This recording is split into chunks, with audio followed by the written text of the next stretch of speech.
Primitibo? Ebok ala. Kung hindi ako nagkakamali, primitibo, ukso eh. Parang UX yan eh. Narinig ko na primitibo eh. Una, bahala. Ayun ang unang may tatak. Bahala. Bibi Ama, una sa akin yun. Talagang gusto niya rin sumalang. Ayun, salang, bira. Pero bumapatay. Halos ang tapang nung dalawang niyang parehas, puro talaga bumibira. Marshal Ahmad at Boy Kamatis. Oo. Kaya laging bitay dahil isa sa nagdala ng pangkat na tirahan. Okso versus sige. Hindi ko malaman kung ano yung ginamit niya ron na pamputol ng ulo. Kasi nagkatirahan sila sa Bartolina eh. Okso ang binilan niya ron. Saka nirespeto namin lahat. Yung kaming lahat ng Sputnik, pinakamataas na busyo. Pag ikaw, nagkamali, nanaksak ka, doon mismo itutuba ka rin. O, ano, tirahan na lang tayo. Sige. Kaya nangyari, ambusan. Sabi ko, dito ata ako matutudas ah. Mga storya ng tattoo sa kali. Kasi Lolo, sobrang tagal na nung istorya nyo na yun eh. At totoo lahat yun. Talaga, Lolo. Walang kasinungalingan yun. True story talaga yun. Luli Patugan, nandyan yan eh. Pagkasama ko sa 4 yun. Kasi maraming nagsasabi na siya daw yung pwedeng tumapat kay Boy Kamatis. Ay di kasi unang sumalang doon si Luli Patugan. Sila tumira ng sa ospital, 6 sila. Wala namang katukulan yun. Parang pari-pari lang siya. Yung bang mabuting kasama, ang respeto. Kaya siyempre, nasa pangkat, hindi maiwasan yung nagkayayaan para tumira. Ganun yun. Halos magkakasabay kami sa 4, Notorious Brigade Building 4. Yun ang brigadang iniingatan, iniilagan. Nandun halos ang mga tirador eh. Yung mga galing sa ibang brigada, ng mga nagwawalang iya doon ng mga kakusa ko, naglililipat sa 4. Lolo, pakilala niyo to? Oo, bata pa ako si Kapustay, kasama doon sa Lucy Paris. Bata pa siya dito. Sigurang. May tatuan yun. Oo, dito. Meron nandito. Nandito sigurang. Magandang lalaki po na. Bakit sa personal? Bakit sa personal to pero dito? Gandang lalaki. Yan sigurang Kapuslay. 86 ako ngayon. Mag-86 na. Sa edad niyo na po na yan, Lolo, kasi tandaan niyo pa yung mga istorya. Oo naman kasi unang-una, tagal din ako doon sa loob kasi. Kaya yung mga istorya din sa loob ng kulungan, nalalaman ko mga pangyayari. Kaya lang kami, ang building 4 talagang mainit ang overseer, yung opisina. Kasi nandun nga makukulit. Kaya palagi kami padlak. Kaya nung tumira sila, nakapadlak kami sila. Diyan na lang nibo yung yung pinto para bumira. Kaya yan, takbo yung gordya. Si Peraltang Buang, inabot ko na yun doon. Kaya siya laging bitay dahil isa sa nagdala ng pangkat na tirahan noong 1959. Siya ang nagdala noon, tirahan na yon. Inabot ko siya nasa bitay sa baba ng building 1. Yun ang bitay eh.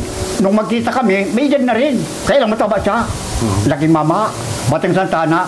Nung hindi pa siya nabibitay, nasa Brigada 3-6. Nagkikisama rin siya doon. Mainit lang talagang kilikili niya. Kaya ang ginawa niya, ayun, namalo din doon sa brigada niya.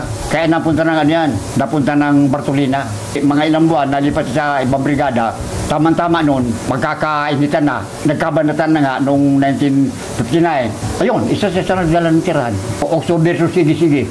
Napelikula yan eh. Umugot siya ng Ay, sa yung Bartolina, may gamit din siya eh. Ang gamit niya doon, hindi ako nagagamit yung ng drum eh. O lata ng sardinas. Kasi likod noon, doon tinatapon lahat ang mga dilata, mga sardinas sa bulok. Ngayon, hindi ko malaman kung ano yung ginamit niya ron na pamputol ng ulo. Kasi nagkatirahan sila sa Bartolina eh. Ukso, ang binilan niya ron. Ginawa ng bulin, marami siyang tira din eh. Kaya siya nahatulan ng bitay eh. Sa mga kakusa namin, mabait yun. Kasi may kayang buhay noon. Kaya nga, minsan doon kami lumalapit, kami mga taga-4. Dahil gutom kami sa 4 eh. May inutusan kami ron, nakakusa rin namin, na runner. Kusa, punta ka doon kay Peralta. Hingi mo kami sigarilyo. Pinadadalan kami. Ano siya? Matikas. Ang laking katawan. Saka nirespeto namin lahat. Yung kaming lahat ng Sputnik, pinakatatay, pinakamataas na busyo sa amin. Nung tumirang sige, halos brigada, paddak yan. Walang makalabas. Kasi may pa, talagang pagbukas, magkakatiran talaga palagi. Kaya ang ginawa ng overseer, paddak lahat ng brigada. Para maiwasan yung tirahan. Kaya ang nangyari noon, nagkaroon ng empleyadong ang gamit nila, balila, na yung dekanto. Pag ikaw, nagkamali, nanaksak ka, doon mismo itutuba ka rin. Kung doon may mga tira din, bahala, meron. Kaya lang, hindi katulad ng Sputnik na maraming tira. Kasi karamihan bata eh. Puro mainit ang kilikili. Gusto tira, gusto, sumka lang. Kaya maraming tira Sputnik. Bahala nga kung mampis sa Sputnik. Dahil tagilid sila eh. Pwede silang pasukin ng brigada nila kasi kukunti sila. Kaya nangyari, parang kumampi na rin sila sa Sputnik, kaya inaalalayan din namin yun, ang bahala. Kaya pag may tira Sputnik, pinaalam sa bahala. O, wala mo na lalabas. May tira Sputnik. Una, bahala. Ayun ang unang may tatak. Bahala. Sa Bicol, sulit bahala eh. Hindi katulad ng Paco, wala kang malaman doon na nag-iistambay ng mga bahala. Dahil sakot sila ron, sulit na Sputnik yun. Ayun, si Fuentes, kilala ko yun. Rudy Fuentes. Rudy Fuentes, bahala yun eh. Napelikula yan. Ano yun, tirador yun. Pinailagan din yun. Dahil minsan eh, nung magkaroon ng open house, parang napadalo ko doon sa kanila, dalawa kaming Sputnik. Sabi sa akin, Fuentes, sabi ka lugar, lakpasan lang.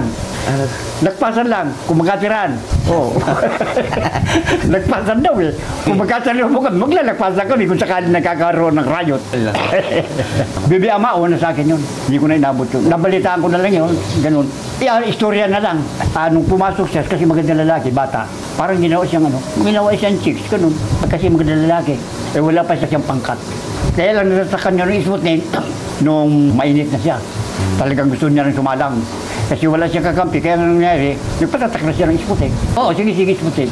Ang itinagagalit pa noon, dahil mayroon atang kinakasama yun sa laya, ginalaw ng gwardya. Kaya lalong pumutok ang kanyang galit. Kaya ang ginawa niya, ayun, salang, bira, pero bumapatay. Nakakailan ng pinatay kasi noon na gumalaw sa kanya, tumira ng tumira. Ayun, bitay. Matapang yun, katulad ni Boy. Halos ang tapang nung dalawang niyang parehas, puro talaga bumibira. Marshall Amad at Boy Kamatis. Oo. Kasi may init mga kiligili. Bata pa eh. Sige versus Uy, sa pelikula. Ayun, sila tira-tira dala nun. Mga tira na yun.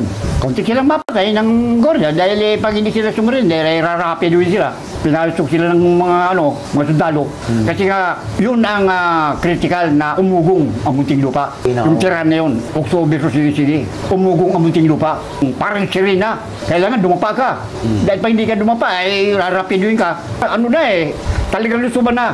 Kahit wala kang tatak, mapagkamal ka, titirahin ka na. Yun ang mahirap na riot yung kauna-unahan. Riot ng Bilibid. Primitibo Ebok Ala, wala kayo naririnig. Primitibo? Ebok Ala, BSL. Parang narinig ko rin yan eh. Primitibo eh. Kung hindi ako nagkakamali, Primitibo, Ukso eh. Parang UX yan eh. Narinig ko na Primitibo eh. Ano yan eh? Founder din eh. Oo nga po, Lolo. Founder ng Ukso.